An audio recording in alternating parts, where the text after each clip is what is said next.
யோவான் நற்செய்தி நூல், யோவான் எழுதின நற்செய்தி நூல் 20வது அதிகாரம்.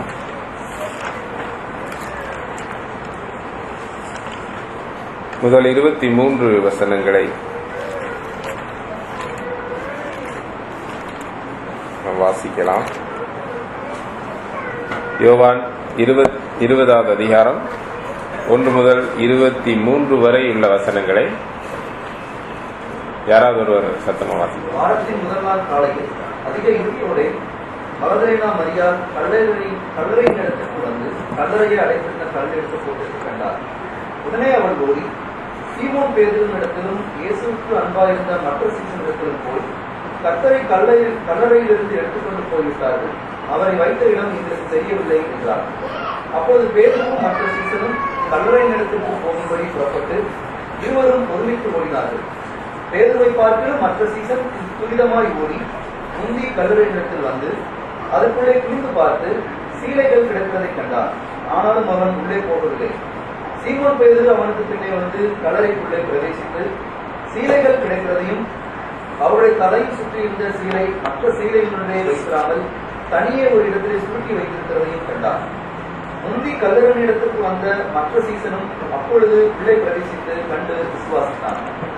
அவர் மரித்தோரிலிருந்து எழுந்திருக்க வேண்டும் என்ற வேத வாக்கியத்தை அவர்கள் அறியாதிருந்தார்கள். பின்பு அந்த சீசர்கள் தங்களுடைய இடத்திற்கு திரும்பி போனார்கள். மரியாள் கல்லறையின் அருகே வெளியே நின்று அழுது கொண்டிருந்தார்.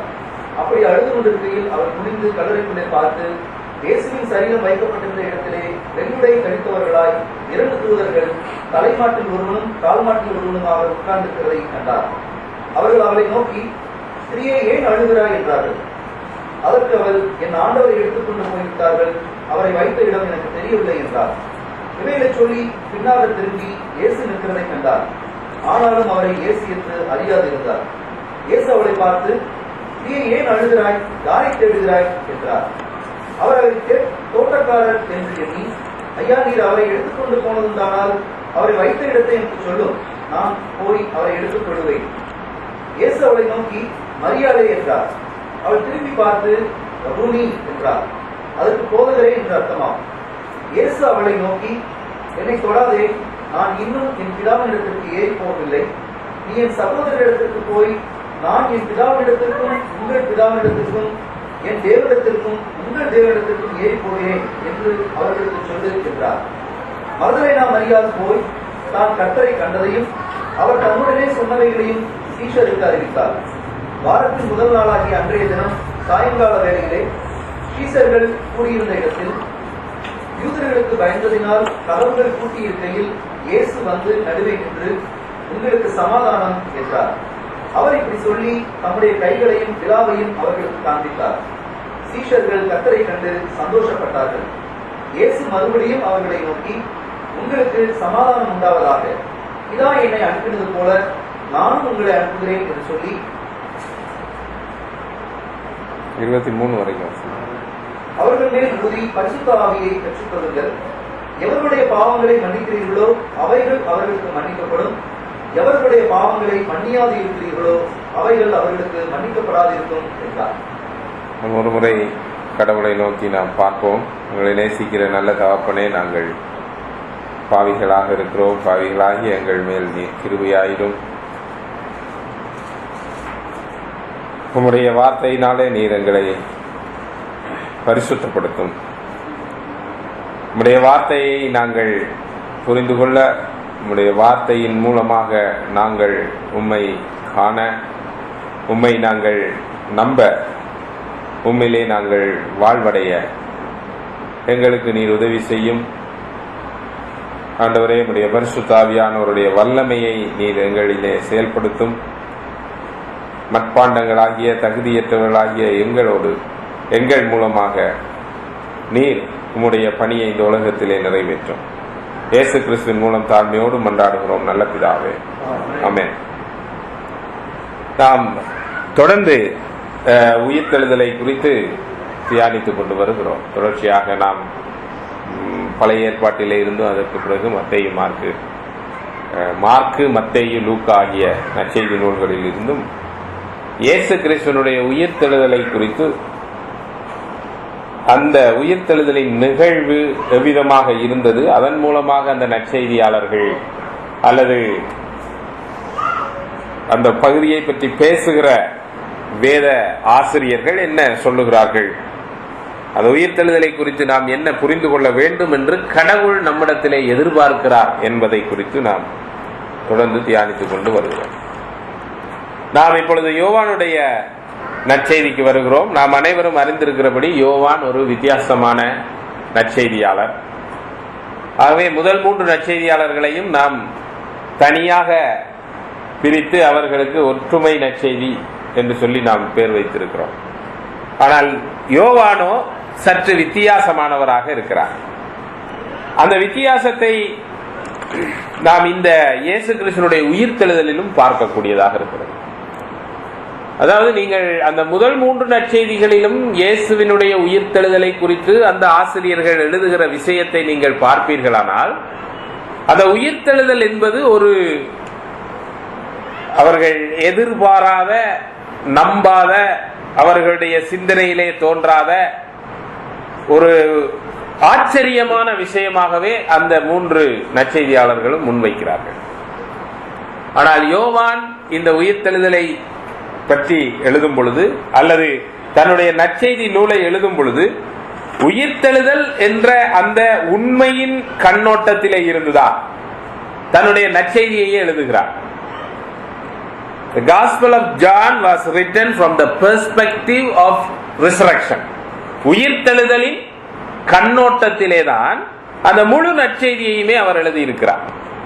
ஆகவே அந்த உயிர்த்தெழுதல் என்பது இங்கே 20வது அதிகாரத்திலே மட்டும் வருகிற ஒரு விஷயமாக இல்லை. நாம் அப்போஸ்தலர் யோவானுடைய எழுத்தை நாம் பார்க்கும் பொழுது நமக்கு தெரியும், யோவானிலே இருந்து நாம் அவ்வப்போது பல செய்திகளை நாம் தியானித்திருக்கிறோம். ஆகவே யோவான் ஏன் தன்னுடைய நற்செய்தி எழுதினார் என்பது நமக்கு எல்லாருக்கும் தெரியும் இல்லையா? ஏன் யோவான் தன்னுடைய நற்செய்தி எழுதினார்? இந்த அதிகாரத்தில் கடைசி 2 வசனங்கள் எப்பொழுதுமே நமக்கு அதை சொல்லுது இல்லைங்களா? அதை நம்ம மறக்க கூடாது. எப்பொழுதும் நீங்க யோவான் வாசித்தீர்கள் என்றால் இதை மனதிலே வைக்காமல் நம்ம யோவானை புரிந்து கொள்ள முடியாது. வாசிக்கலாம், என்ன சொல்றாரு, ஏன் அவர் இதை எழுதுகிறார்?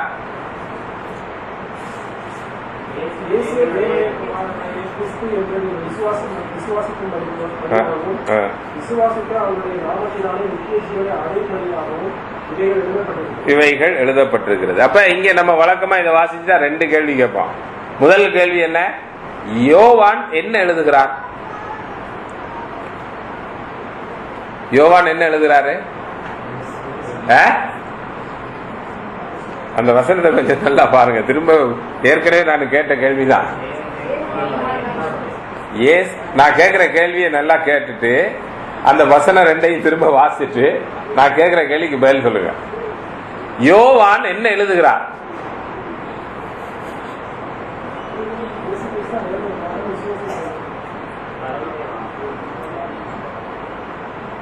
திரும்ப அந்த வசனத்தை வாசிக்கலாமா? யாராவது வேற யாராவது வாசிங்க. இயேசு தேவனுடைய குமாரனாகிய கிறிஸ்து என்று நீங்கள் விசுவாசிக்கும்படியாகவும் விசுவாசித்த அவருடைய நாமத்தினாலே நித்திய ஜீவனை அடையும்படியாகவும் இவைகள் எழுதப்பட்டிருக்கிறது. எவைகள் எழுதப்பட்டிருக்கிறது? 30வது வசனத்துல இருந்தா வாசிக்கிறீங்க, 30ஐயும் சேர்த்து வாசிங்க. 30ஐயும் வாசிக்கு. 30, 31 நான் சொல்லும் போதே 30, 31 தான் சொன்னேன். நான் வாசிச்ச கவனிக்கல. செய்தார். இவைகளை நீங்கள் விசுவாசித்து இயேசுவே மேசியா என்றும் இறைவனின் மகன் என்றும் நம்பும்படியாக, நம்பி வாழ்வடையும்படியாக அதை எழுதுகிறார். அப்ப அவர் என்னத்தை எழுதுறாரு? இயேசு செய்த அற்புதங்களை எழுதுகிறார். அதான் ரொம்ப முக்கியமான விஷயம். யோவான் நற்செய்தி நூலினுடைய வடிவமைப்பே அவர் இயேசு செய்த அற்புதங்களை எழுதுகிறார். ரொம்ப முக்கியமான விஷயம். அற்புதம் என்பதற்கு யோவானுடைய எழுத்திலே, யோவானுடைய சொல்லாடல்களிலே, அவருடைய இறையியலிலே அற்புதம் என்பது மையமானது. 7 அற்புதங்களை அவர் வடிவமைக்கிறார். அந்த 7 அற்புதங்களை சுற்றி இயேசு என்ன பேசினார், என்ன நடந்தது என்பதை எழுதுவதுதான் நற்செய்தி, யோவான் நற்செய்தி. அவ்வளவுதான், அதோட முடிச்சாரு. ஏகப்பட்ட அற்புதங்களை இயேசு செய்தார். ஆனால் இவர் 7 அற்புதங்களை மட்டும் தெரிவு செய்து அந்த 7 அற்புதங்கள் மூலமாக இயேசு இறைமகன், இயேசு மேசியா, இதை நம்பினவர்கள் வாழ்வடைந்தார்கள், இதை நம்பாதவர்கள் அழிந்து போனார்கள் என்பதை அவர் காண்பிப்பதுதான் யோவானுடைய நோக்கம். யோவானுடைய நற்செய்தி நூல் முழுவதும் நீங்கள் அதைத்தான் வாசிக்கிறீர்கள். அப்ப அவர் எழுதும் பொழுது நீங்க இந்த புரிதலோடு நீங்க யோவானை வாசித்தீங்கன்னா திரும்ப திரும்ப திரும்ப திரும்ப யோவான் அடையாளம் என்ற அந்த வார்த்தையை பயன்படுத்துகிறார், அற்புதம் என்ற அந்த வார்த்தையை பயன்படுத்துகிறார். சைன் ஆங்கிலத்தில் அடையாளம். அடையாளம்னா என்னது?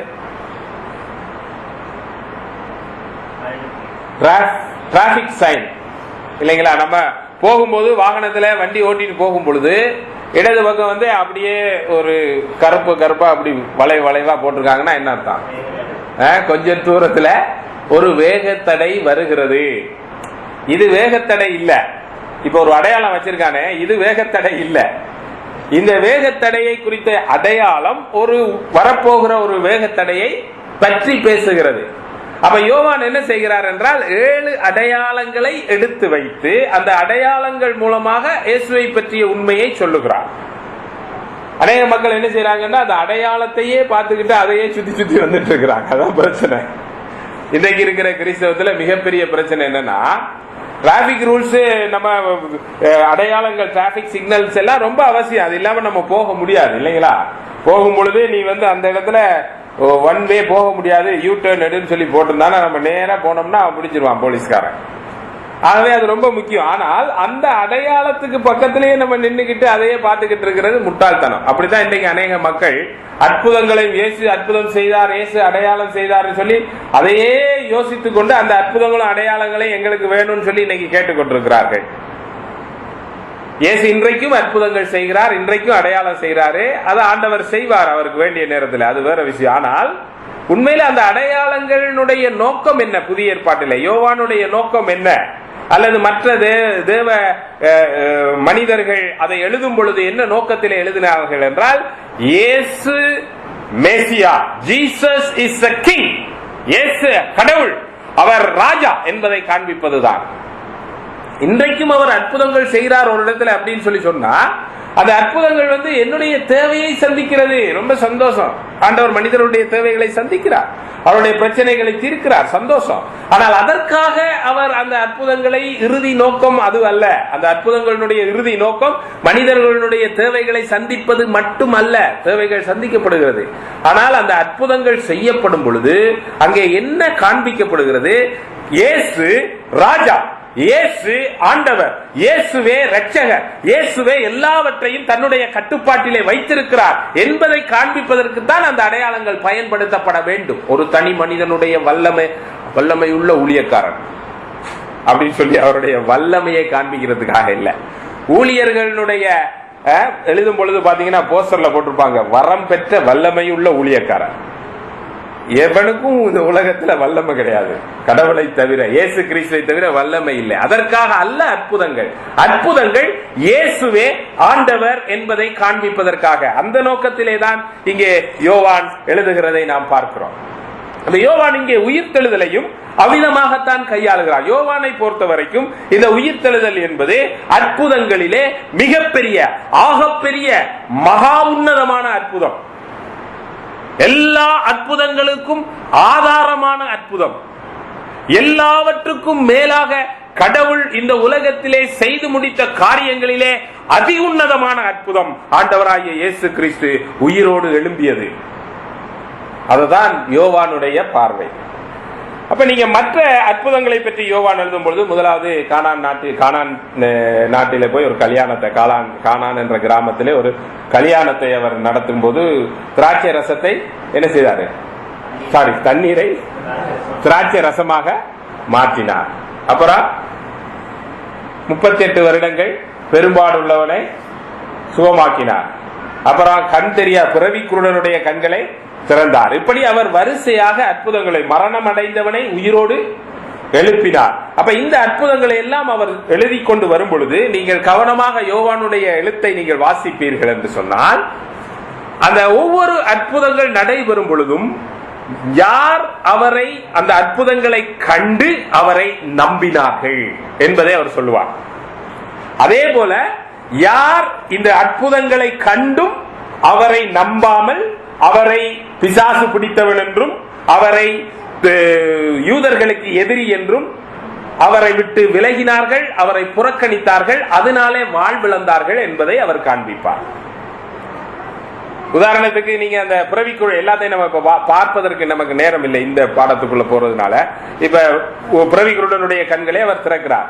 திறக்கும் பொழுது பிறவிக்குருடனுக்கு மிகுந்த மகிழ்ச்சி, சந்தோஷம். உடனே அவர் என்ன செய்யறாரு, டக்குன்னு தன்னுடைய பெற்றோரிடத்துல வர்றாரு, சாதாரண வாழ்க்கை வாழ ஆரம்பித்து விடுகிறார். அவர் கடவுளை, இயேசுவை நம்புகிறார், இயேசுவினாலே வாழ்வடைந்து விட்டார்.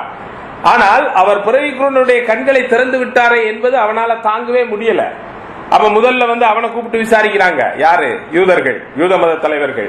அதற்கு பிறகு அவருடைய பெற்றோரை கூப்பிட்டு விசாரிக்கிறாங்க. பெற்றோர் பயந்து போய் அவர்கிட்டயே கேளுங்கன்றாங்க. அவனை மறுபடியும் கூப்பிட்டு விசாரிக்கும் பொழுது இவன் கேட்கிறான், நீங்களும் அவரை நம்பி விசுவாசிக்க போறீங்களா? அவரை பின்பற்ற உங்களுக்கு விருப்பம் இருக்கிறதா? அப்ப ரெண்டு குரூப் வருது பாத்தீங்களா? அதாவது இயேசு செய்த அற்புதத்தை நம்பி கண்டு அவரே கடவுள் என்பதை நம்பி பின்பற்றுகிற ஒரு கூட்டம், அவர் செய்த அற்புதத்தை கண்டும் அவரை நம்பாமல் அவர் வாழ்வளிக்கிறவர் என்பதை அறிந்து கொள்ளாமல் அவரை புறக்கணித்து பிசாசினுடைய பிள்ளைகள் என்று இயேசுவினாலே அழைக்கப்படுகிற ஒரு கூட்டம். அதுதான் யோவானுடைய நற்செய்தி முழுவதும் நாம் பார்க்கிறோம். இன்றைக்கும் அதே நிலைமைதான்.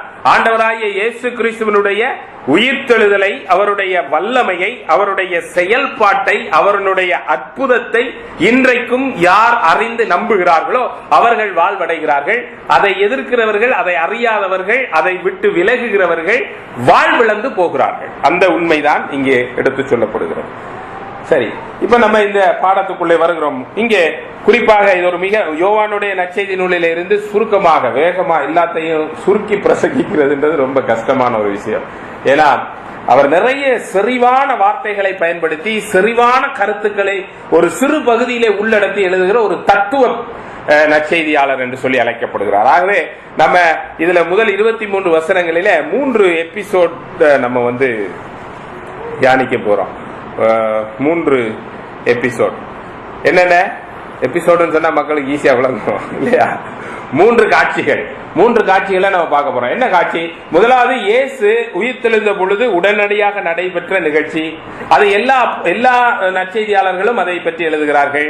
மகதலேனா மரியாளும் அவரோடு சில பெண்களும் என்ன செய்யறாங்க, கந்தவர்க்கங்களை, அதாவது சென்ட் போடுறதுக்காக இறந்து போனவர் சடலத்திற்கு வாசனை திரவியங்களை போட வேண்டும் என்பதற்காக போகிறார்கள். இங்கே மகதலேனா மரியாளுடைய பெயர் மட்டும் குறிக்கப்பட்டிருக்கிறபடினாலே இது வேற விஷயம் நினைக்க வேண்டாம். அவர் திரும்ப சொல்லும் பொழுது அவர் நாங்கள் என்ற வார்த்தையை பயன்படுத்துகிறார். அவர் சொல்லும் பொழுது அவரை நாங்கள் காணவில்லை, அவருடைய உடலை நாங்கள் காணவில்லை என்று அவர் அந்த வார்த்தையை பயன்படுத்துவதிலிருந்து அங்கே பன்மையான பெண்கள் தான் போயிருக்கிறார்கள் என்பதை நாம் காணக்கூடியதா இருக்கிறது. அங்கே போய் பார்த்த பொழுது அவர்களுக்கு கல்லறையினுடைய அது மார்க் எழுதும் பொழுது அழகாக சொல்லுகிறார், யார் இந்த கல்லை திறப்பார் என்று சொல்லி எதிர்பார்த்து போகிறார்கள். ஆனால் அங்கே போனால் கல்லு திறக்கப்பட்டிருக்கிறது, கல்லறையினுடைய வாசல் திறக்கப்பட்டிருக்கிறது. உடனடியாக அந்த மகதலேனா மரியாளை பற்றி மட்டும்தான் இங்கே பேதுரு பேசுகிறார், யோவான் பேசுகிறார். வேகமாக ஓடி வந்து பேதுருவின் இடத்திலும் யோவான் இடத்திலும் சொல்லுகிறார். யோவானும் பேதுரு என்ன செய்றாங்க? வேகமா ஓடி போறாங்க. அப்ப அங்க ஒரு சின்ன ரன்னிங் ரேஸ் ஒன்று நடக்கிறத அவர் காண்பிக்கிறார். பார்த்தா முதல்ல பேதுரு போறாரு. ஆனா யோவான் என்ன செய்யறாரு, பின்னால வேகமா அவரை முந்தி போய் விடுகிறார். போய் அங்க கல்லறை, அந்த கல்லறையில பாத்தீங்கன்னா அதனுடைய அளவு உயரம் மிக குறைவான வாசலாக இருக்கும் என்று சொல்லி அறிஞர்கள் சொல்லுகிறார்கள். ஆகவே அது குனிந்து நின்று தான் பார்க்கணும். இவர் நின்று குனிந்து பார்த்துட்டு இருக்காரு, எங்கப்பா இயேசுனுடைய உடலை காணாமே அப்படின்னு ஆச்சரியமா குனிஞ்சு பார்த்துட்டு இருக்காரு. அங்க சீலைகள் எல்லாம் கிடக்கிறது, அந்த பிரேத சீலைகள் கிடக்கிறது. இயேசுனுடைய உடலை காணவில்லை. பேதுரு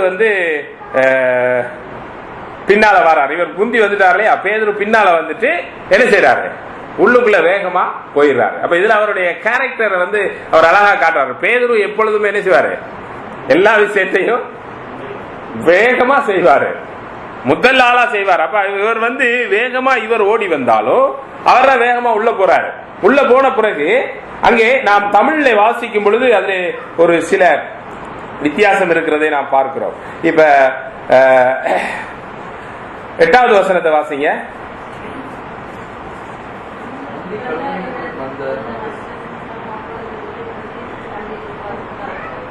திரும்ப வாசிங்க கொஞ்சம் சத்தமா. கல்லறையினிடத்திற்கு வந்த மற்ற சீஷரும் அப்பொழுது உள்ளே பிரவேசித்து கண்டு விசுவாசித்தார். இந்த இடத்துல நம்ம தமிழ்ல வாசிக்கும் பொழுது இவர் உள்ள போனாரு, இவரும் போனாரு, இவரும் கண்டாரு, இவரும் விசுவாசித்தார் என்ற மாதிரி, அவனும் சென்று விசுவாசித்தான் என்ற மாதிரி வருது. ஆனா ஆங்கிலத்துல நம்ம அதை வாசிக்கும் பொழுது அது மூலமொழியோடு தொடர்புபடுத்தி பார்க்கும் பொழுது நம்ம என்ன பார்க்கிறோம் சொன்னா, பேதுரு அங்க போய் அவர் பார்த்துட்டு நிக்கிறாரு. ஆனால் யோவான் வெளியே நின்றுட்டு இவரும் உள்ள போனார். ஆனால் யோவானை பற்றி மட்டும்தான் அவர் எழுதுகிறார், அவன் கண்டு விசுவாசித்தான் என்று சொல்லுகிறார். யோவான் என்ன செய்தாருங்க? கண்டு விசுவாசித்தார். அந்த வார்த்தை தான் யோவானுடைய நற்செய்தியினுடைய முழு கருத்தையுமே சொல்லுகிற வார்த்தையாக தான் நம்ம பார்த்தோம் இல்லைங்களா? அற்புதம் நடைபெறும் பொழுது அந்த அற்புதத்தை அவர்கள் என்ன செய்யணும்? கண்டு நம்ப வேண்டும். அதைத்தான் அந்த 7 அற்புதங்களை அவர் எழுதுகிறார். இந்த காரியத்தை இயேசு கிறிஸ்து உயிரோடு எழுந்தார் என்ற இந்த விஷயத்தை பேதுரு அங்கே சென்றிருந்தாலும் பேதுரு கண்டு விசுவாசிக்கவில்லை என்ற வார்த்தையை அவர் பயன்படுத்தவில்லை. ஆனால் யோவான் தான் உள்ளே சென்ற போது அவன் கண்டு விசுவாசித்தான் என்று சொல்லும் பொழுது அவர் அதை பார்த்து நம்பினார் என்ற அந்த தகவல் அங்கே முன்வைக்கப்படுகிறது. ஆனால் 9வது வசனத்திலே சொல்லுகிற போல அவர் அதை ஆனால் இயேசு இறந்தோரில் இருந்து உயிரோடு எழுந்திருக்க வேண்டும் என்ற வேத வசனத்தை அவர்கள் இருவருமே அறியாதிருந்தார்கள். ஓவராலா அந்த சீடர்களுக்கு உயிர்த்தெழுதலை குறித்து ஒரு வேதாகம போதனைகளின் அடிப்படையிலான சிந்தனை இல்லை என்பதை அவர் அங்கே தெளிவா சொல்லுகிறார். ஆனால் யோவான் அந்த உயிர்த்தெழுதலை கண்டு விசுவாசித்தார். எப்படி அவர் கண்டு விசுவாசித்திருக்க முடியும் என்பதை குறித்து வேத வல்லுநர்கள் யோசிக்கிறாங்க, ஆய்வு செய்யறாங்க. அப்ப ஒருவேளை அவர் அதை பார்த்த பொழுது நிச்சயமாக இவ தகவல் மகதலேனா மரியா என்ன சொன்னா? என்ன தகவல் சொன்னா?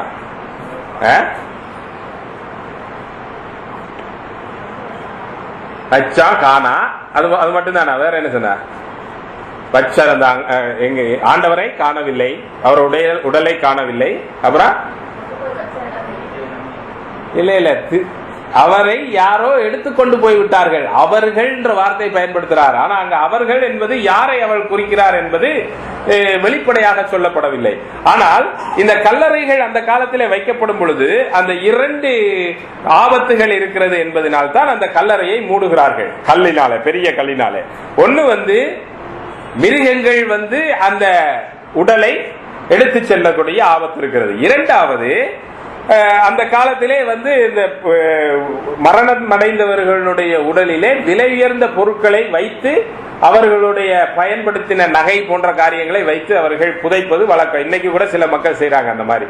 அப்படி செய்யும் பொழுது என்ன செய்யறாங்கன்னு சொன்னா, அந்த திருடர்கள் வரும் பொழுது அந்த வழியாக செல்லுகிற திருடர்கள் அந்த கல்லறையிலே போய் அந்த உடலை அவர்கள் ஆய்வு செய்து அதில் இருக்கக்கூடிய நகைகளையோ அல்லது விலையேறப்பட்ட பொருட்களையோ எடுத்துக்கொண்டு போய் விடுவார்கள். ஆகவே 2வது அந்த கூட்டத்தை அல்லது அந்த திருடர்களைத்தான் இவர் மனதிலே வைத்துக் கொண்டு அந்த விஷயத்தை சொல்லி இருக்க வேண்டும் என்று கருதப்படுகிறது. அப்ப அவர் சொல்ற, அவர்கள் எடுத்துட்டு போயிட்டாங்க, உடல் இல்லை, ஆனால் அவர் எழும்பினார் என்ற கருத்து அவருடைய சிந்தையிலே தோன்றவே இல்லை.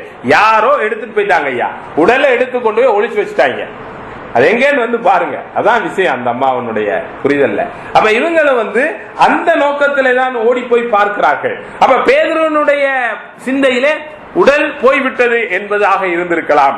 யோவானுடைய சிந்தையிலே நீங்கள் பார்க்கும் பொழுது அழகாக அந்த இடத்திலே சொல்லப்பட்டிருக்கிற காரியம் என்னவென்று சொன்னால், அந்த தலையிலே சுட்டப்பட்டிருந்த சீலை மடித்து வைக்கப்பட்டிருக்கிறது.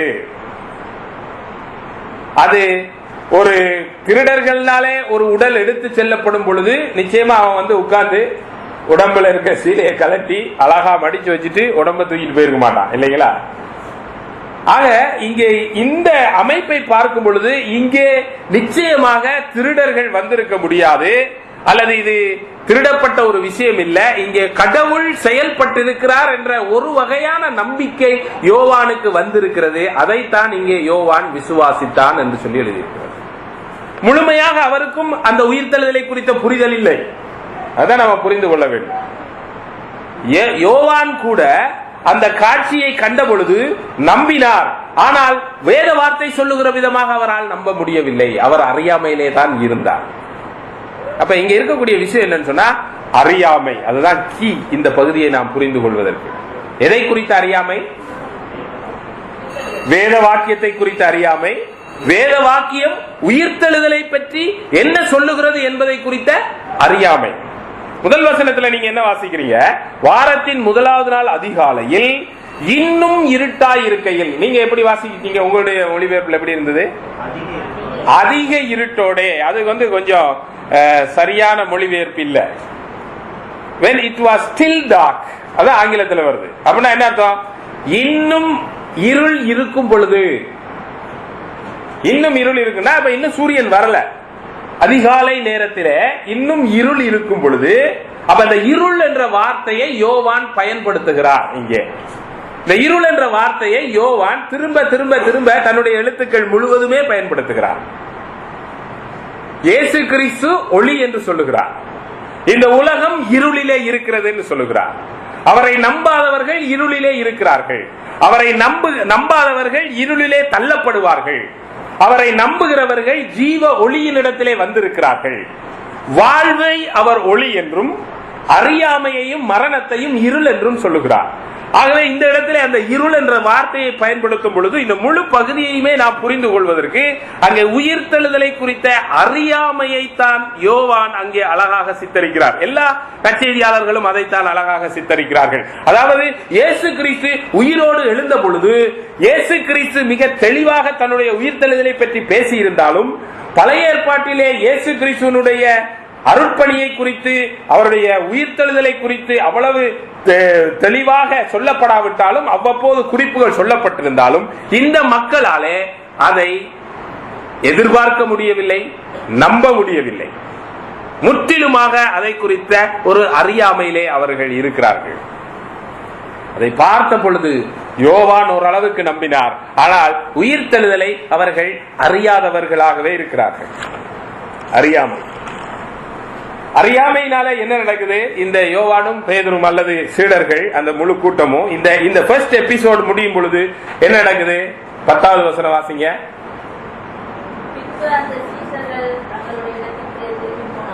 சீடர்களுக்கு இந்த நிகழ்ச்சியை அவர்கள் பார்த்த பொழுது உடம்பு காணாம போய்விட்டது, இயேசுவினுடைய உடல் காணாம போய்விட்டது. அது ஒரு பெரிய ஒரு இஷ்யூவா இல்ல.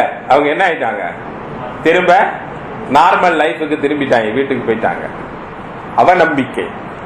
அறியாமை என்பது அடிப்படையிலேயே அவநம்பிக்கையை உண்டு பண்ணுகிறது. நம்ம அறிகிற விஷயத்தை தான் நம்ம நம்புவோம். அறியாத விஷயத்தை நம்மளால என்ன செய்ய முடியாது? நம்ப முடியாது. ஆண்டவர் ஏற்கனவே நமக்கு நிறைய விஷயங்களை வேதத்திலே போதித்திருக்கிறார். பல்வேறு காரியங்கள் மூலமாக நம்மோடு பேசுகிறார். திருமறையை வாசிக்கும்படி சொல்லுகிறார். பிரசங்கங்கள் மூலமாக அவர் பேசுகிறார். நூல்கள் மூலமா ஆண்டவர் பேசுறாரு. புஸ்தகங்கள் மூலமா பேசுகிறார். அதை நம்ம வாசிக்கிறது இல்லை. வாசியா தானே அதை அறிய முடியும். அறியக்கூடிய வாய்ப்பு நமக்கு கடவுளாலே பல தருணங்களிலே கொடுக்கப்படுகிறது. ஆனால் அதை நாம் அறியாமல் இருக்கும் பொழுது அங்கே இயேசுவை நாம் நம்ப முடியாது. அவநம்பிக்கை என்பதுதான் இந்த உலகத்திலே நாம் வாழ்வடையாமல் இருப்பதற்கான காரணம். அதைத்தான் யோவான் தன்னுடைய நோக்கத்திலே சொல்லுகிறார். அவர்கள் அவரை மேசியாவும் ஆண்டவரும் என்று நம்பி வாழ்வடைய வேண்டும். அவர் மேசியாவும் ஆண்டவருமாக உயிரோடு எழுந்தார் என்பதை அறியாவிட்டால் எப்படி அவர்கள் நம்புவார்கள்? அவர்கள் அறியவில்லை, அவர்கள் எதிர்பார்க்கவில்லை. அதனால் அவர்கள் அவநம்பிக்கையில இருந்தார்கள். 2வது எபிசோடுக்கு வர்றோம். இப்ப மரியாள், மகதலேனா மரியாள் ரொம்ப ஒரு இன்ட்ரெஸ்டிங்கான கேரக்டர். மகதலேனா மரியாள் இங்கே மற்ற பெண்களோடு கூட வருகிறார் என்பதை நம்ம மற்ற நற்செய்தி நூல்கள் இருந்து வாசிக்கிறோம். சீடர்கள் வீட்டுக்கு போய்விட்டார்கள். ஆனால் மரியாளோ என்ன செய்றார்? கல்லறைக்கு வெளியே நின்று அழுது கொண்டிருக்கிறார். மரியாளுடைய கான்செப்டின் அடிப்படையில தான் வந்து மரியாள் தான் இந்த சீன்லயே ரொம்ப முக்கியமான ஹீரோயின் இல்லையா? மரியாள் தான் வந்து முதல்ல காலையில கந்தவர்க்கம் இட போகிறார். யாருக்கு? எதற்கு? ஒரு பிணத்துக்கு, ஒரு பிரேதத்துக்கு கந்தவர்க்கம் இட போகிறார். அந்த நபர், மரணமடைந்த அந்த நபர் இவளுடைய மரியாதைக்குரியவர், இவருடைய அன்புக்குரியவர். இன்னொரு இடத்திலே யோவா எழுதப்படும் பொழுது மிக தெளிவாக சொன்னது, ஏன் இவள் இவ்வளவு அன்பாக இருக்கிறார் என்றால் இவரிடத்தில் இருந்து 7 பிசாசுகளை துரத்தினார் என்று சொல்லி நாம் வாசிக்கிறோம். இவர் அதிக பாவம் செய்தபடியினாலே, அதிகமாக பிசாசுகள் துரத்தப்பட்டபடியினாலே, அதிகமாக கடவுளுடைய நன்மையை பெற்றபடியினாலே அவள் இயேசுவை அதிகமாக நேசிக்கிற ஒரு பெண்மணியாக இருக்கிறார். மரணம் அடைந்து விட்டார். மரணம் அடைந்து விட்ட பிறகு கூட தான் வந்து சரி ரைட்டு போச்சு எல்லாம் முடிஞ்சதுன்னு வீட்டுல இருக்கல, நேசத்தோடு பாசத்தோடு அவன் என்ன செய்யறாரு, வர்றா. சீடர்கள் எல்லாரும் போயிட்டாங்க, வந்தாங்க, பார்த்தாங்க, கல்லறையில ஒண்ணுமே இல்ல, என்ன செய்யறதுன்னு தெரியல, இவங்களுக்கு இறை வார்த்தைய புரிந்து கொள்ள முடியல, கனெக்ட் பண்ண முடியல, திரும்ப போயிட்டாங்க. ஆனால் அங்கே மரியாள் போகவில்லை. மரியாள் அங்கே கல்லறையின் முன்பாக நின்று என்ன செய்றார், அழுது கொண்டிருக்கிறார். ரொம்ப முக்கியமான விஷயம். அந்த அழுகை என்பது அவருடைய அன்பை காட்டுகிறது இல்லையா? அன்பு இருக்கிறவங்க தான் வந்து அழுவாங்க. சமீபத்தில் நான் வந்து ஒரு சகோதரியை சந்தித்தேன். அந்த சகோதரி வந்து ஒரு கடையில, அந்த சகோதரியுடைய கணவர் வந்து ஒரு 2 வாரங்களுக்கு முன்பாக இறந்து போய்விட்டார். நானும் கிறிஸ்டினாவும் அந்த கடைக்கு போறோம். 2 வாரங்களுக்கு முன்பாக வாலி, அவருக்கு வயது ஒரு 50 வயது கூட ஆகல, பிள்ளைகள் எல்லாம் வாலிப பிள்ளைகளா இருக்கிறாங்க. அவர் இறந்து போய்விட்டார். இப்ப அந்த அம்மா அந்த கடையை நடத்துறாங்க. அந்த கடைக்கு நாங்க போறோம். போயிட்டு வந்தோடனே எனக்கும் மனதுல அந்த விதமா தோண்டிச்சு. இந்த பக்கம் வந்தோடனே கிறிஸ்டினா என்று கேட்கிறான், என்னப்பா அவன் அந்த அம்மா பார்த்தா கணவன் செத்து போன மாதிரியே தெரியலையே, ரொம்ப ஜாலியா இருக்காங்களே. அப்ப ஒரு மரணம் அடைந்த ஒரு நபருக்காக யார் அழுவார்கள்? அவருடைய அழுகையை நாம் பார்க்கும் பொழுதே இந்த நபர் அந்த நபரை நேசித்தார். அவருடைய வாழ்க்கையில இவர் நேசம் உள்ளவர்களா இருந்தார், பாசம் உள்ளவர்களாக இருந்தார். இவருக்காக அவர்கள் அதிக அன்புள்ளவர்களாக இருக்கிறார்கள் என்பதை அந்த அழுகை காண்பிக்கிறது. அதை தான் இங்கே நம்ம மரியாளிடத்திலே பார்க்கிறோம். மரியாள் இயேசுவை நேசித்தார், அதனாலே அவர் அழுது கொண்டு நிற்கிறார்.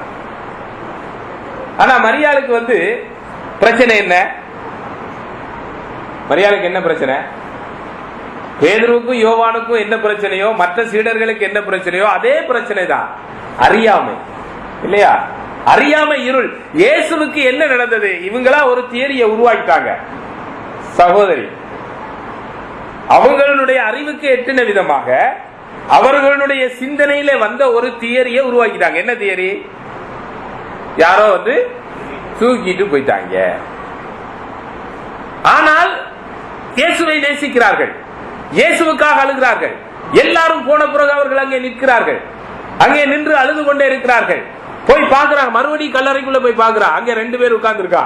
பின்னாடி ஒரு ஆள் சத்தம் கேட்குது. அவர்கிட்டையும் போய் கேட்கிறா, ஐயா நீங்க எங்கேயா எடுத்து நான் தயவு செய்து கொடுத்துருங்க. அப்ப இங்கே பெண்களை பற்றி யோவான் மிக அழகாக சித்தரிக்கிறார்.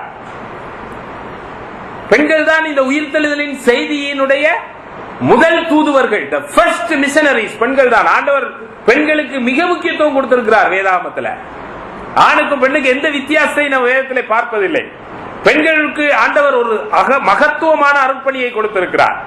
யோவான், பேதுரு போன்றவர்கள் இயேசுவை அந்த அளவுக்கு அவர்களால் நேசிக்க முடியவில்லை, அல்லது அந்த அளவுக்கு மகதலேனா மரியாளை போன்ற அந்த பாச நேச உணர்வுகள் அங்கே அவர்களிடத்தில் இல்லை. அதனால அவன் பேசாம போயிட்டான். ஆனா இந்த பாசம் உள்ளவராக, நேசம் உள்ளவராக அங்கே நின்று அழுது கொண்டிருக்கிற காரணத்தினாலே, அங்கே அவர் நின்று கொண்டிருக்கிற காரணத்தினாலே இயேசு அவளுக்கு முதலிலே காட்சி அளித்து மரியாளே என்று சொல்லுகிறார். உடனே அவர் ரபூனி என்று அவரை புரிந்து கொள்ளுகிறார். இயேசு உயிரோடு எழுந்து விட்டார் என்ற செய்தியை சொல்லுகிற ஒரு உன்னத பணி மகதலேனா மரியாளுக்கு தான் கொடுக்கப்பட்டது. பெண்ணுக்குத்தான், ஒரு பெண்ணுக்குத்தான் கொடுக்கப்பட்டது. ஆனால் அதே நேரத்தில் நாம் நன்றாக கவனிக்க வேண்டும், இந்த சகோதரியுடைய அந்த அழுகைக்கு காரணம் என்ன? அவருடைய பாசம், அவருக்கு பாசம் இருக்கிறது, அன்பு இருக்கிறது. ஒரு தாகத்தோடு அந்த இடத்தில் நின்று அழுது கொண்டிருக்கிறார். எப்படியாவது என்னுடைய ஆண்டவருடைய உடலையாவது நான் காப்பாற்றி விட வேண்டும். யூதர்களுடைய பாரம்பரியத்திலே இறந்து போன பிறகு அந்த உடல் சரியான முறையில் அடக்கம் பண்ணப்படாமல் அங்கே தோண்டி எடுக்கப்படுவது அல்லது தூக்கி எறியப்படுவது என்பது ஒரு மிக அவமானமான விஷயம். அது அந்த நபருக்கு அவமானத்தை கொடுக்கக்கூடிய ஒரு விஷயம். ஆகவே என்னுடைய ஆண்டவர் இவ்விதமாக அவருடைய உடல் பாதுகாக்கப்பட வேண்டும். அதுதான் அவர்களுடைய நோக்கம். அவருடைய புரிதல், அவர்களுடைய அண்டர்ஸ்டாண்டிங், அவர்களுடைய தியரி, இதை எல்லாத்தையும் வச்சுக்கிட்டு அந்த அம்மா அந்த இடத்துல நின்று அழுதுகிட்டு இருக்குது. ஆனால் மிகப்பெரிய பிரச்சனை என்னன்னு சொன்னா, அந்த அம்மாவுக்கு அறியாமை. இயேசு கிறிஸ்துவினுடைய உடலுக்காக அந்த அம்மா அழுது கொண்டிருக்கிறார். இதை பார்க்கும் பொழுது வேத அறிஞர்கள் உடனடியாக அங்கே இயேசு சிலுவையை சுமந்து கொண்டு வரும் பொழுது இயேசுவுக்காக அழுது கொண்டிருந்த பெண்களை அங்கே குறிப்பிடுகிறார்கள். இயேசுவுக்காக பெண்கள் அழுது கொண்டிருந்த பொழுது இயேசு என்ன சொன்னாரு? எனக்காக அழாதீர்கள், உங்களுக்காகவும் உங்கள் பிள்ளைகளுக்காகவும் அழுங்கள். இப்ப பெண்கள் அதிக பக்தி உள்ளவர்கள். திருச்சபைகள் எல்லாம் நீங்க போய் பாத்தீங்கன்னா பல திருச்சபைகள்ல ஆண்களை விட பெண்களினுடைய எண்ணிக்கை அதிகமா இருக்கும். இன்னைக்கு நம்ம சபையில கொஞ்சம் ஈக்குவலா இருக்கு. இன்னைக்கு ஒரு சிலர் புதுசா வந்திருக்கிறதுனால கொஞ்சம் ஈக்குவலா இருக்கு. மற்றபடி நம்ம சபையிலே அதே நிலைமை தான். பெண்கள் ஆண்களை விட அதிகமா தான் இருப்பாங்க. கோவிலுக்கு நீங்க போனாலும் ஆண்கள் இந்து கோவிலா இருந்தாலும் சரி, நீங்க இஸ்லாம்ல பெண்களை உள்ளுக்குள்ள விட மாட்டாங்க, அது வேற விஷயம். ஆனா பொதுவாக பெண்கள் பக்தி உள்ளவர்கள், உணர்வு பூர்வமானவர்கள், சென்டிமெண்டாலிட்டி, சென்சேஷனல், எமோஷனல், பாசம் உள்ளவர்கள். அதனால அவங்க என்ன செய்யறாங்க? பாசத்தை அவர்கள் அழுகையினாலையும் அவர்களோடு கூட இருப்பதனாலையும் வெளிப்படுத்துகிறவர்கள். அப்படிப்பட்ட நிலைமையில இருக்கக்கூடிய அந்த பெண்களை ஆண்டவர் அவ்விதமாகவே அந்த நிலையிலேயே ஆண்டவர் அவர்களை எடுத்து பயன்படுத்துகிறார். ஆனால் பிரச்சனை என்னவென்று சொன்னால், பேதுருவுக்கும் யோவானுக்கும் இருந்த அதே பிரச்சனை. அவர் உயிரோடு எழுந்து விட்டார் என்றதை அவர் அறியாதவளாக இருந்தார். நீங்க அழுகிறது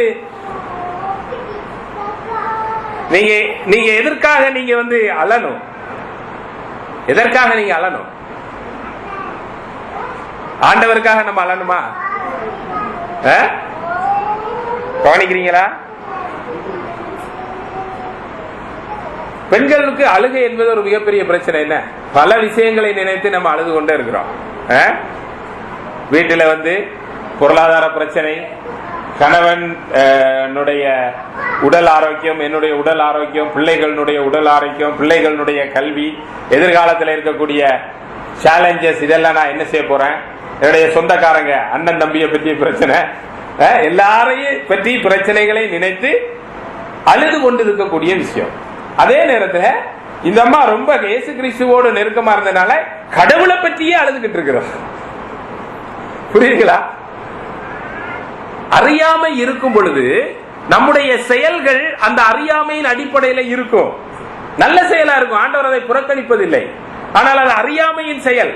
நம்ம கடவுளுக்காக அழும்படியாக ஆண்டவர் நம்மை அழைக்கவில்லை. கடவுள் அழுகைக்குரியவர் அல்ல, அவர் பரிதாபத்துக்குரியவர் அல்ல. இன்னைக்கு இயேசு கிறிஸ்து ஒரு பரிதாபத்துக்குரிய நபராகத்தான் இந்த உலகத்திலே பிரசங்கிக்கப்படுகிறார். வாசல் படியிலே நின்று நான் கதவை தட்டி கொண்டிருக்கிறேன், நீ கதவை திறந்தா நான் உள்ள வருவேன், இல்லாட்டி நான் வெளியே பட்டினியால செத்து போறேன், தயவு செய்து கதவை திறந்து எனக்கு கொஞ்சம் சாப்பாடு கொடு. அப்படித்தான் இயேசு இன்றைக்கு பிரசங்கிக்கப்படுகிறார். இயேசுவை நீங்கள் உள்ளே அழைத்துக் கொள்ளுங்கள். இயேசு உங்களுக்காக பரிதவிக்கிறார், உங்களுக்காக அவர் கண்ணீர் சிந்துகிறார், உங்களுக்காக அவர் காத்திருக்கிறார். நீங்கள் அவரை தயவு செய்து ஏற்றுக்கொள்ளுங்கள். இயேசு கிறிஸ்துவை ஏற்றுக்கொள்ளுங்கள், இயேசுவை ஏற்றுக்கொள்ளுங்கள் என்று சொல்லி இன்னைக்கு மக்கள் சொல்லிக் கொண்டிருக்கிறார்கள். ஆனால் அது உண்மை அல்ல. இயேசு கிறிஸ்து அதிகாரம் உள்ள, வல்லமை உள்ள, உயிர் தெளிந்த ஆண்டவராக எல்லாவற்றையும் மேற்கொண்டு, பிசாசை மேற்கொண்டு, சாத்தானை மேற்கொண்டு, மரணத்தை மேற்கொண்டு, இந்த உலகத்தில் இருக்கக்கூடிய அதிகாரங்கள் அனைத்தையும் மேற்கொண்டு இப்பொழுது அவர் உயிர் தெளிந்த ராஜாவாக நின்று கொண்டிருக்கிறார். அவருக்காக நம்ம யாரும் அழும்படியாக ஆண்டவர் நம்மை அழைக்கவில்லை. அவர் யாரிடத்திலும் பிச்சை கேட்கவும் இல்லை. அவர் என்ன செய்கிறார் என்றால், இன்றைக்கு வானத்திலும் பூமியிலும் சகல அதிகாரம் உள்ளவராக இந்த பூமியிலே இருக்கக்கூடிய மனிதர்கள் அனைவரையும் நீங்கள் மனம் திரும்புங்கள் என்று அழைக்கிறார். நீ மனம் திரும்பாவிட்டால் நீ அழிந்து போவாய் என்ற செய்தியை ஆண்டவர் கொடுக்கிறார். இதுதான் நற்செய்தி. நற்செய்தி என்பது மக்களிடத்திலே பிச்சை எடுப்பதல்ல. அதிகாரபூர்வமாக நீ மனம் திரும்பு, கர்த்தராகிய இயேசு கிறிஸ்து விசுவாசி, அல்லது உன்னுடைய பாவத்திலே நீ செத்து போவ. இயேசுவை நம்பினால் உனக்கு வாழ்வு, இல்லாவிட்டால் உனக்கு மரணம் என்பதை சொல்லுவதுதான் நற்செய்தி. அதுதான் நம்ம வேதாமத்துல பார்க்கிற நற்செய்தி. ஆகவே இயேசு பரிதாபத்துக்குரியவர் அல்ல. இயேசுவை நம்ம பரிதாபத்துக்குரியவராக சித்தரிக்க கூடாது. அப்புறம் இயேசுவை ஊர்கா மாதிரி நிறைய பேர் சித்தரிக்கிறாங்க. எப்படி? எனக்கு தேவை வரும் பொழுது என்னுடைய பிரச்சனைகளை தீர்ப்பதற்காக ஒரு கடவுள். பிள்ளையார பேசி போட்டு ஒட்டுற மாதிரி இயேசு கிறிஸ்துவை என்ன செய்யறாங்க? வசனம் போட்டு வீட்டுல ஒட்டி வச்சிருக்காங்க. அப்படிப்பட்டவர் அல்ல. அவர் உயிர் தெளிந்த ஆண்டவர், அதிகாரம் உள்ள கடவுள். அவருடைய அதிகாரத்துக்கு நம்ம ஒப்பு கொடுக்க முடியாது. அவர் அழைக்கிறாரு. நம்முடைய இயேசுவை பற்றிய, கடவுளை பற்றிய நம்முடைய தியரி எல்லாம், நம்முடைய புரிதல் எல்லாம் இறை வார்த்தையினாலே மாற்றப்பட வேண்டும். மாற்றப்பட்டிருக்கிறதா? உட்கார்ந்து நம்ம ஆண்டவருக்கு 1000 ஸ்தோத்திரம் சொன்னோடனே அவர் பிளீஸ் ஆயிருவாரு. அப்படிப்பட்ட கடவுள் அல்ல வேதாகமம் போதிக்கிற கடவுள். ஆண்டவருக்கு நம்ம காணிக்க கொடுத்துட்டா அவரை நம்ம சபையில இருக்கிற போதகர்களை வேண்டா நீங்க காஜா பண்ணலாம், தாஜா பண்ணலாம். கடவுளை தாஜா பண்ண முடியாது. அப்படிப்பட்ட கடவுள் அல்ல. நம்ம அவருக்கு ஏதாவது செய்தாதான் அவரால் இந்த உலகத்துல பணி செய்ய முடியும். இல்லாட்டி அவர் இல்ல, நம்ம இல்லாம அவர் இல்ல. ஒரு வகையில் அது உண்மைதான். கடவுள் நம்மை பயன்படுத்தி தான் செய்யறாரு. ஆனா நம்முடைய தயவை சார்ந்து இருப்பவர் அல்ல கடவுள். அவருக்காக நம்ம அழ வேண்டிய தேவையில்லை. நாம் அழ வேண்டியது நமக்காக. பிரச்சனை நமக்கு தான், அவருக்கு இல்ல. அறியாமையில இருப்பது நாம் தான், அவர் இல்ல. புரிந்து கொள்ள வேண்டும் என்னவென்றால், கடவுள் இப்பொழுது உயிரோடு எழுந்து ராஜாவாக சிம்மாசனத்திலே வீற்றிருக்கிறார். நீங்கள் அவருக்காக பரிதவிக்க வேண்டாம். அவர் உங்களுக்கு வாழ்வளிக்கிறார். கடைசி எபிசோடுக்கு வர்றோம். இன்னைக்கு நம்ம பார்க்கிறதுல சீடர்களோடு இயேசு காட்சி அளிக்கிறார். சீடர்களுக்கு அப்ப முதலாவது பேதுருவும் யோவானும் அறியாமையில் இருந்தார்கள். அதனால் அவர்களுக்கு அவநம்பிக்கை இருந்தது. இரண்டாவது, மரியாள் பாசமுள்ளவராக, அன்புள்ளவராக இருந்தால், ஆனாலும் அவர் அறியாமையில இருந்ததினாலே அவளுக்கு பரிதாபம் உள்ளவராக, அத கடவுளை குறித்த சரியான ஒரு புரிதல் இல்லாதவராக இருக்கிறதை நம்ம அங்க பார்க்கிறோம். அழுகை இருக்கிறது. கடவுள் மீது அங்கே இரக்கம் காண்பிக்கிற ஒரு நிலைப்பாடு இருக்கிறது. கடவுள் யார் என்பதை அறியாத நிலைமை காணப்படுகிறது. கடைசியாக அங்கே சீடர்களை பார்க்கிறோம். 19வது வசனத்தை வாசிங்க.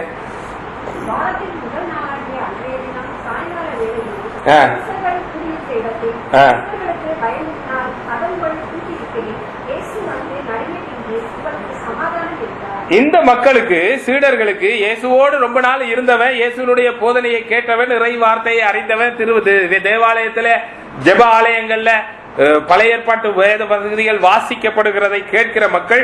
ஆனால் இப்பொழுது இவர்கள் அங்கே ஒரு அறையிலே அமர்ந்து கதவை பூட்டிக் கொண்டிருக்கிறார்கள். ஏன் கதவை பூட்டிக் கொண்டிருக்கிறார்கள்? தெளிவா சொல்லுது, யூதர்களுக்கு பயந்ததினால். பயம், அறியாமை. இயேசு கிறிஸ்து உயிரோடு எழும்பி விட்டார் என்பதை அவர்கள் அறிந்திருந்தால் யூதர்களுக்கு பயந்திருப்பார்களா? அறியாமை அவர்களுக்கு பயத்தை உண்டு பண்ணுகிறது. எதை குறித்த பயம்?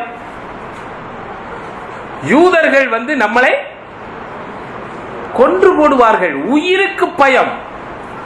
நம்ம வாழ்க்கையில மிகப்பெரிய பிரச்சனை, நம்ம எல்லாருக்குமே பயம். எதிர்காலத்தை குறித்த பயம், உயிருக்கு பயம். என்ன நடக்க போதோ தெரியல. இப்ப நிறைய மக்களுக்கு, கிறிஸ்தவர்களுக்கு மிக தெளிவாக இந்திய தேசத்தில் மிக தெளிவாக இந்திய அரசாங்கம், இன்றைக்கு இருக்கக்கூடிய இந்திய அரசாங்கம் இந்துத்துவ கொள்கைகளை வலிந்து திணிக்கிறதை நம்ம பார்க்கிறோம். மிக தெளிவாக திட்டமிட்டு நாங்க வந்து கால்நடைகளை பாதுகாக்க போகிறோம் என்று சொல்லி அதன் பேரிலே நீதிமன்றத்திலிருந்து நீதிபதியினுடைய வாக்குகளின் அடிப்படையில நீதிபதி ரெக்கமெண்ட் பண்ணிருக்காரு, அதனால நாங்க சொல்றோம்னு சொல்லிட்டு இப்ப பசு வதை தடை சட்டம் என்பதை அவர்கள் கொண்டு வந்திருக்காங்க. வெறுமனே பசுன்னு மட்டும் சொன்னா அது வந்து பசு வதை ஆயிரும், அதனால ஒட்டகம் வேற ஒரு சில விஷயத்தெல்லாம் உள்ள சேர்த்துக்கிட்டு இருக்காங்க. அப்ப நீங்க பாத்தீங்கன்னு சொன்னா இவர்களுடைய ஆட்சி வந்த காலத்தில இருந்து மிக தெளிவாக இந்த இந்துத்துவா திட்டம் என்பது நடைமுறைப்படுத்தப்பட்டு கொண்டே இருக்கிறது. யாராலையும் தடுக்க முடியல. அது இன்னைக்கு மிகப்பெரிய அச்சுறுத்தலாக கிறிஸ்தவர்களுக்கு இருக்கிறது. அதனால அநேக கிறிஸ்தவர்களுக்கு பயம் வருது. என்ன செய்ய போறோமோ தெரியலையே, எப்படி நம்ம வந்து இன்னும் கொஞ்ச நாள் இங்க தமிழ்நாட்டில் பிஜேபிக்கு காலா நிக்கிறவங்க எல்லாம் இருக்கிறாங்க. காலா நிக்கிறதுக்கு கூட வாய்ப்புகள் இருக்கு. அவங்களுக்கு கால் ஊன்றதுக்கு வழி கொடுக்கக்கூடிய வாய்ப்பு வந்து அவங்க இங்க கால் ஊண்டிட்டாங்கன்னா மதமாற்ற தடை சட்டம் எல்லாம் வருமே. அப்ப எப்படி நம்ம இந்த உலகத்துல வாழ போறோம்? எதிர்காலத்தை குறித்த பயம் நம்ம எல்லாருக்குமே இருக்குது. இந்த பருவநிலை மாற்றத்தை பற்றி சிந்திக்கும் பொழுது அது வருஷம் கூடிக்கிட்டே போகுது. கடவுளுடைய கிருபையினால் நம்ம ஜெபம் பண்ணதுனால கொஞ்சம் கடவுள் ஜெபத்தை கேட்டு இறங்கி என்ன செய்யிருக்காரு, கொஞ்சம் மழையை கொடுத்திருக்கனால நம்ம கொஞ்சம் தப்பிச்சுட்டு இருக்கோம். இல்லாட்டி நம்ம அப்படியே போற வழியில அப்படியே எரிஞ்சு போயிருப்போம் இல்லையா? இன்னும் அடுத்தடுத்த வருஷங்கள் அப்படிதான் எரிய போகுது. ஏன்னு சொன்னா அந்த புவி வெப்பமயமாகுதலை நிப்பாட்டுவதற்கு எந்த அமைப்புமே, எந்த அரசாங்கமுமே, எந்த உலகளாவிய முயற்சிகளுமே இல்லை. தொடர்ந்து வெப்பநிலையை அதிகரிக்கக்கூடிய அனல் மின் நிலையங்கள், அணு மின் நிலையங்களை உருவாக்கி இயற்கையை அழித்து உருவாக்கக்கூடிய பல செயல் திட்டங்களை தான் உலகம் முழுவதும் மக்கள் செய்து கொண்டிருக்கிறாங்க, நாடுகள் செய்து கொண்டிருக்கிறது. ஆகவே இயற்கை வந்து அழிவை நோக்கி பயணித்துக் கொண்டிருக்கிறது. பேரழிவில் இருந்து, அந்த டேவிட் ஐயா சொல்ற மாதிரி அழிவில் இருந்து பேரழிவை நோக்கி பயணித்துக் கொண்டிருக்கிறது. வாழ்வதற்கு இங்கே நம்பிக்கை இல்லை, பயம். எப்படி நம்ம வாழ போறோம்? பொருளாதார ரீதியாக மக்கள் வந்து சுரண்டப்படுகிறார்கள். மக்களுடைய பிரச்சனைகள் அங்கே சந்திக்கப்படும். நிலத்தில் தண்ணி இல்ல, நிலத்தடி நீர் அதல பாதாளத்தை நோக்கி பயணித்துக் கொண்டே இருக்கிறது. அப்ப இந்த வருஷமே பாத்தீங்கன்னா திரும்ப போர் போட்டான். 300 அடி 400 அடி அப்புறம் 1500 அடி அந்த பக்கம் பூமிக்கு அந்த பக்கம் வந்துட போகுது. தண்ணி இல்ல குடிக்கிறதுக்கு. கல்வியில என்ன செய்யறாங்கன்னு தெரியல. திடீர்னு இருந்தா போல கல்வியை வந்து இன்னைக்கு நாளைக்கு ரிசல்ட் வருதுன்னா இன்னைக்கு சொல்றான் இது வந்து நாங்க இந்த சிஸ்டத்தை மாத்திட்டோம். அடுத்தது ஒருத்தர் சிஸ்டமே சரியில்லைங்கிறாரு. அவருக்கு சிஸ்டம் ஏற்கனவே ரொம்ப நாளைக்கு மேலே சரியில்லாம போயிடுச்சு. அப்புறம் 10ஆம் வகுப்பு 11ஆம் வகுப்பு வந்து என்ன மாத்துறான், அது ரெண்டையும் நாங்க 100 மார்க்கா மாத்துறோம், 200 மார்க்கா மாத்துறோம், 100 மாத்துறோம், அப்படி இப்படின்னு என்னென்னமோலாம் செய்யறாங்க. அரசாங்கம் என்ன செய்துட்டு இருக்குன்னே தெரியல. இந்த விஷயத்துக்கு தமிழ்நாட்டில் கேரளாவில் பாத்தீங்கன்னு சொல்லி சொன்னா மிக தெளிவாக இந்த சட்டத்தை நாங்க நடைமுறைப்படுத்த மாட்டோம்னு சொல்லி அழகா சொல்லியிருக்காங்க. நம்ம தமிழ்நாட்டில் அரசாங்கம் இருக்குதா இல்லையான்னு தெரியல. இவன் மிக தெளிவாக நேற்று கூட ஒரு நிகழ்வு நடந்தது. அங்க துணைவேந்தரை தெரிவு செய்யறதுல நடந்த நிகழ்ச்சியில அவன் 5 மணி நேரம் இன்டர்வியூ வச்சுட்டு யாரையுமே செலக்ட் பண்ணல. ஏன் நீ செலக்ட் பண்ணலன்னு சொல்லிட்டு அவன்கிட்ட கேட்கறதுக்கு அவருக்கு ஏதோ ஒரு பிரச்சனை இருந்திருக்கு, அதனால செலக்ட் பண்ணா போயிட்டாரு அவ்வளவுதான் அப்படின்னு சொல்லியிருக்காங்க. நியூஸ் பாத்தீங்களா? அப்ப மத்திய அரசாங்கம் செய்யக்கூடிய எந்த ஒரு காரியத்தையும் கேட்கக்கூடிய ஒரு தகுதி நிலையில தமிழ்நாடு அரசாங்கம் இல்ல. மக்களுக்காக அரசாங்கம் இல்லை, மக்களை பாதுகாக்க அரசாங்கம் இல்லை. இயற்கை அழிந்து கொண்டிருக்கிறது. எதிர்காலத்தில் என்ன நடக்குமோன்னு சொல்லி தெரியல. உலகம் முழுவதுமே இவ்விதமான நிலைப்பாடு தான் இருக்கிறது. அப்ப பயம் என்பது நம்முடைய வாழ்க்கையில மிக முக்கியமான விஷயம். யூதர்களுக்கு பயந்ததினாலே அவர்கள் கதவை பூட்டிக் கொண்டு உள்ளே இருந்தார்கள். ஏன்? அவர்கள் அறியாமையில இருந்தார்கள். என்ன அறியாமை? இயேசு உயிரோடு எழுந்து விட்டார். அதனால இயேசு அவர்களோட பக்கத்துல உள்ள வர்றாரு. உள்ள வந்து அவர்களிடத்துல நின்றோடனே அப்பதான் அவனுக்கு சந்தோஷமா இருக்கு, மகிழ்ச்சியா இருக்கு. உடனே ஆண்டவர் சொல்றாரு, உங்களுக்கு சமாதானம், உங்களுக்கு சமாதானம். எத்தனை தடவை சொல்றாரு? நீங்க வந்து அந்த கடைசி எபிசோட்ல பாத்தீங்கன்னு சொன்னா 19வது வசனத்தில இருந்து 23வது வசனம் வரைக்கும் 3 முறை அவர் சொல்லுகிறார், உங்களுக்கு சமாதானம், உங்களுக்கு சமாதானம், உங்களுக்கு சமாதானம். ரொம்ப முக்கியமான விஷயம். சமாதானம் என்பது இந்த இடத்திலே பயன்படுத்தப்பட்டிருக்கிற அந்த வார்த்தை ஷாலோம் என்ற ஒரு எபிரேய வார்த்தையினுடைய ஒரு பொருள். ஷாலோம், சமாதானம். இந்த சமாதானம் என்பது சாதாரணமா 2 பேர் சண்டை போட்டுட்டு இருக்கிறதுக்கு இடையில வரக்கூடிய ஒரு சமாதானம் அல்ல. இந்த சமாதானம் என்பது அனைத்தையும் உள்ளடக்கியதான சமாதானம். அந்த சமாதானம் என்று சொன்ன பிறகு அவர் என்ன செய்கிறார்? உங்களுக்கு சமாதானம் உண்டாயிருக்கட்டும் என்று சொன்ன பிறகு 20வது வசனத்தில் அவர் என்ன செய்கிறார்? தனது கைகளையும் விலாவையும் அவர்களுக்கு காண்பித்தார். அவர்கள் அதை கண்டபோது மகிழ்ச்சி அடைந்தார்கள். உங்களுக்கு இந்த சமாதானம் வர வேண்டும் என்று சொன்னால் என்னுடைய மரணம், அடக்கம், உயிர்த்தெழுதலினாலே உங்களுக்கு சமாதானம் என்பதை அவர் கைகளின் அடையாளத்தினாலே காண்பிக்கிறார். ஆண்டவராகிய இயேசு கிறிஸ்து சிலுவையிலே மரணம் அடைந்து உயிரோடு எழும்பின போது அங்கே கடவுளுக்கும் மனிதர்களுக்கும் இடையிலே இருந்த அந்த பிரிவினை நீங்கி சமாதானம் ஏற்படுகிறது.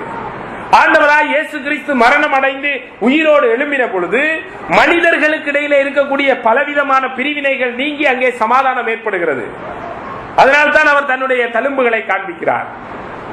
உங்களுக்கு சமாதானம் என்று அவர் தன்னுடைய தழும்புகளை காண்பிப்பது அவருடைய சிலுவை மரணம் அடக்கம் உயிர்த்தெழுதலினாலே இந்த படைப்புகளிலே ஏற்பட்டிருக்கக்கூடிய இந்த ஏற்றத்தாழ்வுகள் அனைத்தும் நீங்கி ஒரு புதிய வானத்தையும் புதிய பூமியையும் படைக்கக்கூடிய புதிய படைப்பின் முதல் பலனாக அவர் உங்களுக்கு சமாதானம் என்று சொல்லுகிறார். ஆக இந்த உலகம் அழிவை நோக்கி போய்கொண்டிருந்தாலும், இந்த உலகத்திலே எல்லாமே இல்லை என்று போனாலும், இந்த உலகத்திலே அக்கிரமமும் அநியாயமும் மேலோங்கி நின்றாலும், சர்வாதிகாரிகள் ஆட்சி செய்து கொண்டிருந்தாலும், அவர்கள் எல்லாருக்கும் மேலாக இன்றைக்கு ஆட்சி செய்து கொண்டிருப்பவர் ஆண்டவராகிய இயேசு கிறிஸ்து. அவர் தன்னுடைய சிலுவை மரணம் அடக்கம் உயிர்த்தெழுதலின் மூலமாக அவர் ராஜாவாக வீற்றிருக்கிறார். மரணத்தை வென்றிருக்கிறார், பிசாசை வென்றிருக்கிறார். இந்த உலகத்திலே இருக்கக்கூடிய எப்பேற்பட்ட சக்திகளும் அவராலே வெல்லப்பட்டிருக்கிறது. அவர் இந்துத்துவாவை வென்றிருக்கிறார். இந்துத்துவா அவரை மேற்கொள்ள முடியாது. அவர் பாசிசத்தை வென்றிருக்கிறார்.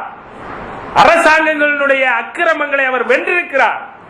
சகல அதிகாரங்களையும் தன்னுடைய சிலுவையிலே அவர் உரிந்து கொண்டு வெறுமையான கோலமாக்கி சிலுவையிலே வெற்றி சிறந்தார் என்பதுதான் நற்செய்தி. ஆகவே உயிர்த்தெழுந்த கடவுளை நம்புகிற ஒருவன் இந்த உலகத்திலே எதற்குமே பயப்பட தேவையில்லை, பயப்படக்கூடாது. பயப்படுகிற ஒருவன் உயிர்த்தெழுந்த இயேசுவை நம்பினானா, நம்புகிறானா என்பது மிகப்பெரிய கேள்வி. ஆகவே ஆண்டவராகிய இயேசு கிறிஸ்துவின் உயிர்த்தெழுதலுடைய தாற்பயம் என்ன, அதனுடைய நோக்கம் என்ன, அதனுடைய பொருள் என்ன, அதனுடைய விளைவுகள் என்ன? என்னுடைய தனிப்பட்ட வாழ்க்கையில என்னுடைய பாவத்திலிருந்து இயேசு என்னை விடுவிக்கிறார், பாவத்திலிருந்து என்னை பரலோகத்துக்கு டிக்கெட் கொடுத்து கூட்டிட்டு போறாருன்றது மட்டுமல்ல. இன்னைக்கு அப்படித்தான் நற்செய்தி சுருக்கப்பட்டிருக்கிறது, சுருங்கி வத்தலாகி போயிருக்குது இன்னைக்கு நற்செய்தி. அப்படி இல்லை. ஆண்டவர் மக்களுடைய பாவங்களுக்கு மன்னிப்பை கொடுக்கிறார். எந்த விதமான மாற்று கருத்தும் இல்லை. சமாதானம் என்ற அந்த வார்த்தை பாவ மன்னிப்பை உள்ளடக்கி இருக்கிறது, எந்த மாற்று கருத்தும் இல்லை. ஆனா அது மட்டுமல்ல, அந்த சமாதானம் என்பது குடும்பத்துக்குள்ள இருக்கக்கூடிய சமாதானம், இனங்களுக்கு இடையில இருக்கக்கூடிய சமாதானம், மிருகங்களுக்கும் மனிதருக்கும் இடையில இருக்கக்கூடிய சமாதானம், இந்த உலகத்தில் இயற்கை சக்திகளுக்கும் மனிதர்களுக்கும் இடையில இருக்கக்கூடிய சமாதானம், இந்த நாடுகளுக்கு இருக்கக்கூடிய ஒரு சமாதானம், இவை எல்லாவற்றையும் ஆண்டவராய் இயேசு கிறிஸ்து தன்னுடைய புதிய படைப்பிலே, புதிய வானத்திலே, புதிய பூமியிலே ஒரு புதுவாழ்வை கொடுப்பதற்கான ஒரு வெற்றியை அங்கே சிலுவையிலே பெற்றிருக்கிறார். அதைத்தான் என்னுடைய கரங்களினாலே நான் சாதித்திருக்கிறேன், என்னுடைய மரணம் உயிர்த்தெழுதலினாலே சாதித்திருக்கிறேன் என்று அவர்களுக்கு காண்பித்து உங்களுக்கு சமாதானம் என்று சொன்னார். ஆகவே அறியாமையிலே இருக்கிற நாம் அவநம்பிக்கை உள்ளவர்களாக இருக்கிறதற்கான வாய்ப்பு இருக்கிறது. இந்த உலகத்திலே அழுது கொண்டிருப்பதற்கு வாய்ப்பு இருக்கிறது. பயத்தினாலே நாம் நடுங்கினவர்களாக என்ன செய்வதென்று தெரியாமல் வாழ்ந்து கொண்டிருக்க வாய்ப்பு இருக்கிறது. நமக்கு தேவை ஆண்டவராய் இயேசு கிறிஸ்து உயிரோடு எழுந்தார் என்பதை குறித்த மிக தெளிவான அறிவு. என்னுடைய தியரி, என்னுடைய புரிதல் எல்லாம் ஆண்டவர் உயிரோடு எழுந்தார் என்ற அந்த உன்னத சத்தியத்தினாலே மாற்றப்பட வேண்டும். இந்த உலகத்தை இயேசு கிறிஸ்துவின் உயிர்த்தெழுதலின் பார்வையிலே நான் பார்க்க வேண்டும். இந்த உயிர்த்தெழுதலின் செய்தியை பெற்றுக்கொண்டவனாக, இந்த உயிர்த்தெழுதலின் அனுபவத்தை பெற்றுக்கொண்டவனாக இந்த உலகத்துக்குள்ளே நானும் நீங்களும் அனுப்பப்பட வேண்டும். அதைத்தான் 21வது வசனத்திலிருந்து 23வது வசனம் வரைக்கும் அவர் சொல்றாரு. பிதா என்னை அனுப்பியது போல நான் உங்களை அனுப்புகிறேன். நீங்கள் அறியாமையிலே இருந்து விடுவிக்கப்பட்டு, நீங்கள் அழுகையிலே இருந்து விடுவிக்கப்பட்டு, நீங்கள் பயத்திலே இருந்து விடுவிக்கப்பட்டு, இந்த உலகத்துக்குள்ளே நான் வந்து மரணமடைந்து உயிரோடு எழும்பி உயிர்த்தெழுதலின் வல்லமையை காண்பித்ததை போல அந்த உயிர்த்தெழுதலுக்கு சாட்சிகளாக நான் உங்களை அனுப்புகிறேன். அநேக நேரத்தில் நம்ம அவநம்பிக்கையில இருப்பதற்கும், அழுகையில் இருப்பதற்கும், பயத்தில் இருப்பதற்கும் காரணம் என்னவென்று சொன்னால், நம்முடைய சுயநல வாழ்க்கை, நம்மை பற்றி மட்டுமே நம்ம சிந்திக்கிறோம். எனக்கு சுகம், எனக்கு பலம், எனக்கு ஆரோக்கியம், எனக்கு நல்ல கல்வி, என்னுடைய குடும்பம், அப்படியே நம்ம யோசிக்கிறதுனாலதான் நம்மளால என்ன செய்ய முடியலன்னா இயேசுவினுடைய உயிர்த்தெழுதலின் வல்லமையை புரிந்து கொள்ள முடியவில்லை. ஆனால் நாம் அவருடைய உயிர்த்தெழுதலின் வல்லமையை புரிந்து கொள்ளும் பொழுது நாம் நமக்காக சிந்திக்கிறவர்களாக, நமக்காக யோசிக்கிறவர்களாக மட்டும் இருக்க மாட்டோம். நம்ம அனுப்பப்பட்டவர்கள், அனுப்பப்படுகிறவர்கள். நாம் இந்த உலகத்துக்குள்ளே பணி செய்யும்படியாக அனுப்பப்படுகிற மக்கள். மகதிலே நாம் மரியாதை போல, இயேசுனுடைய சீடர்களை போல இந்த உலகத்துக்குள்ளே இயேசுவை போல பணி செய்யும்படி நாம் அனுப்பப்பட்டிருக்கிற மக்கள் என்ற அந்த சிந்தனையினாலே நிரப்பப்பட்டு அந்த உயிர்த்தெழுதலின் சாட்சிகளாக நாமும் திகழும்படியாக ஆண்டவர் நம்மை மாற்றுவார். நம்மை அப்படிப்பட்ட சுயநல வாழ்க்கையில இருந்து விடுவித்து அனுப்பப்பட்ட மக்களாக ஆண்டவர் நம்மை மாற்றும்படியாக அவருடைய கரத்திலே நம்மை ஒப்படைப்போம். தலைகளை தாழ்த்தி நாம் விண்ணப்பிப்போம். ஆண்டவரே, நாங்கள் உம்முடைய உயிர்த்தெழுதலின் வல்லமையை இன்னும் அறியாதவர்களாக அநேக நேரத்திலே நாங்கள் அவநம்பிக்கை உள்ளவர்களாக அழுது கொண்டு பயம் நிறைந்து காணப்படுகிறோம். ஆனால் நாங்கள் நீர் இந்த உலகத்திலே அனுப்பப்பட்டதை போல இந்த உலகத்துக்குள்ளே அனுப்பப்படும்படியாக அழைக்கப்பட்ட மக்கள் என்பதை மறந்து போகிறோம். ஆண்டவரே, எவ்வளவு உன்னதமான பணி, எவ்வளவு மகிமையான நற்செய்தி! சிலுவையிலே மரித்து அடக்கம் பண்ணப்பட்டு உயிரோடு எழுந்து நீர் அடைந்திருக்கிற வெற்றி எவ்வளவு மகத்துவமான வெற்றி! இவற்றையெல்லாம் அறிகிற அறிவை நீர் எங்களுக்கு தாரும். அந்த அறிவு எங்களை அவநம்பிக்கையில இருந்து, அழுகையில இருந்து, பயத்திலே இருந்து, சுயநலத்திலே இருந்து எங்களை விடுவிக்கும்படியாக உதவி செய்யும். உடைய கரங்களிலே எங்களை ஒப்படைக்கிறோம். இயேசு கிறிஸ்துவின் மூலம் மன்றாடுகிறோம் நல்ல பிதாவே.